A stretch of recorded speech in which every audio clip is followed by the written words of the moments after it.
گل سیدھی جی، لڑائی نہیں جھگڑا نہیں، 72 وچوں صرف 18 سید، بولو کنے؟ باقی 54 یا صحابہ نے یا صحابہ دی اولاد ہے۔ مسلم بن اوس جا صحابی، حبیب ابن مظاہر صحابی، زہیر ابن کین صحابی، حلاب ابن بجلی صحابی،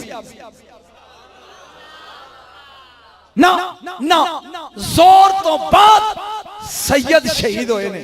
پہلے کربلا چ خون ڈگیا یا صحابہ دا یا صحابہ دی اولاد دا، اے دا مطلب ہے کربلا کلے سیدہ نہیں آباد کی تھی،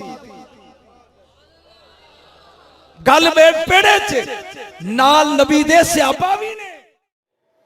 نبی نے گویا اشارتاً فرمایا ہے کہ اس کے بچے بھی مارے جائیں گے، اس کے جوان بھی مارے جائیں گے، اس کے بوڑھے بھی مارے جائیں گے، اس کے ساتھ پورا خانوادہ شہید کیا جائے گا۔ عزیزو عزادارو، ہم روا روی میں ہم ذاکرین جو ہیں کہہ دیتے ہیں کہ کربلا میں 18 بنی ہاشم شہید ہوئے، 18 نہیں 58 شہید ہوئے ہیں۔ میرا باب العلم کے عشرے کا جو موضوع ہے وہ اصحاب رسول ہے، اصحاب رسول پہ وہاں بات ہونی ہے۔ کربلا میں بنی ہاشم 58 بنی ہاشم شہید ہوئے ہیں، 58 18 نہیں۔ حضرت عقیل کی اولاد، حضرت مسلم کی اولاد، حضرت جعفر کی اولاد، حضرت جعفر کے پوتے، حضرت عبداللہ کے بچے، محمد حنفیہ ان کی اولادیں، محمد حنفیہ خود نہیں تھے ان کی اولاد، عبداللہ ابن جعفر نہیں تھے ان کی اولادیں، امیر المومنین کے فرزند 28 تو صرف امیر المومنین کے پوتے اور بیٹے ہیں، 58 بنی ہاشم ہیں جو کربلا میں شہید ہوئے ہیں۔ سارا گھر کٹ گیا، سارا گھر کٹ گیا۔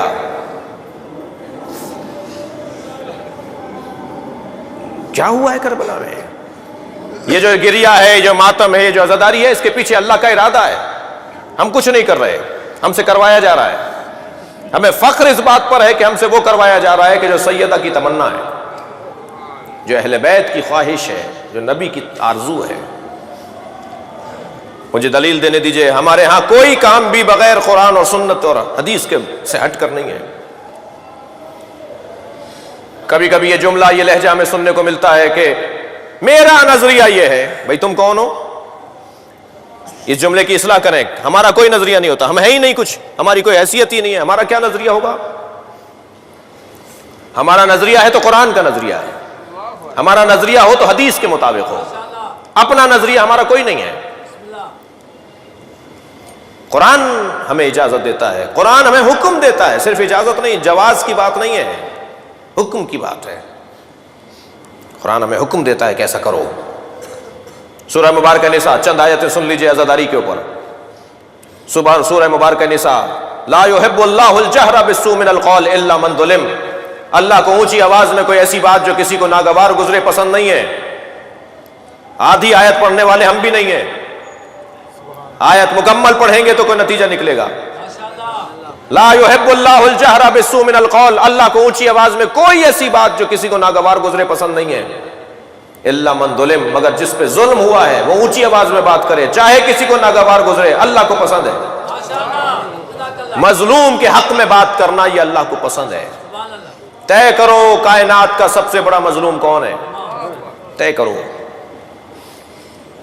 شاعر مشرق مصور پاکستان نے اپنے 2 مصروں میں کہا کہ اللہ اللہ بائے بسم اللہ پدر، مانیے ذبح عظیم آمد پسر۔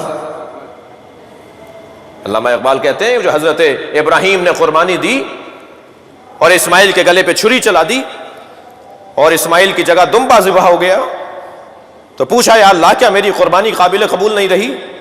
تو جواب یہ آیا وَفَدَيْنَاهُ بِذِبْحٍ عَظِيمٍ، اے ابراہیم ہم نے تمہاری قربانی کو ایک بڑی قربانی پر مؤخر کر دیا ہے، ہم ایک اور بڑی قربانی لیں گے تمہاری اولاد سے۔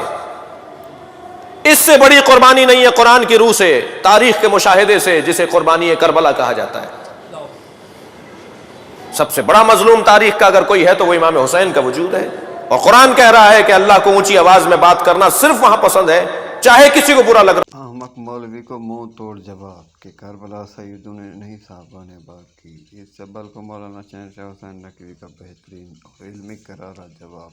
عالم اور جہل میں کیا